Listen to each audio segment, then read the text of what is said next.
அண்மை செய்தி சென்னையில் நடிகர் ரஜினிகாந்துடன் நாம் தமிழர் கட்சி தலைமை ஒருங்கிணைப்பாளர் சீமான் சந்தித்துள்ளார். அதனை அண்மை செய்தியாக பார்க்கிறோம். விவரங்களை சிறப்பு செய்தியாளர் ஜீவபாரதி வழங்க கேட்கலாம். ஜீவபாரதி, நாம் தமிழர் கட்சி ஒருங்கிணைப்பாளர் சீமான் ரஜினிகாந்தை சந்தித்திருக்கிறார். இந்த சந்திப்புக்கான காரணம் என விவரங்கள் என்ன?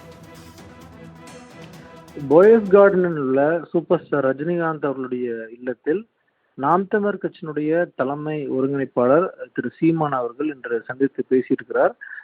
நவம்பர் முதல் வார காலகட்டங்களில் சீமான் அவர்களுடைய பிறந்த நாள் வந்துருந்துச்சு. அந்த காலகட்டங்களில் சூப்பர் ஸ்டார் ரஜினிகாந்த் அவர்கள் சீமானுக்கு தொலைபேசி வாயிலாக பிறந்தநாள் வாழ்த்து தெரிவிச்சிருந்தாங்க.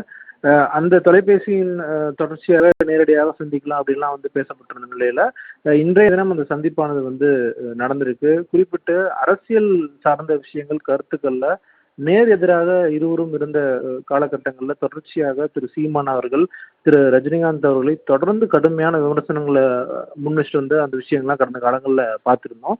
இந்த நிலையில இந்த சந்திப்பானது ஒரு நட்பு அப்படிங்கிறது எல்லாமே கடந்து அரசியல் ரீதியாக பல விஷயங்கள் நிச்சயமாக பேசப்படுறதுக்கான வாய்ப்பு இருக்கு அப்படிங்கிறது தான் நாம் தமிழர் வட்டாரத்திலிருந்து தெரிவிக்கக்கூடிய ஒரு மிக முக்கியமான விஷயமா இருக்கு.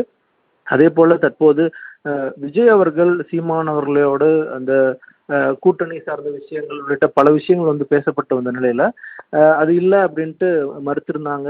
சீமான் விஜய்க்கு எதிராக கடுமையான கருத்துக்கள்லாம் தெரிவிச்சிருந்தாரு. இந்த நிலையில ரஜினிகாந்த் அவர்களுடைய இந்த சந்திப்பு அந்த ரஜினிகாந்த் அவருடைய ரசிகர்கள் தன் பக்கம் இழுக்கிறதுக்கான ஒரு ஒரு ஒரு ஒரு சந்திப்பாக கூட இருக்கலாம் அப்படிங்கிற அந்த விஷயமும் குறிப்பிட்டு பார்க்கப்படுது.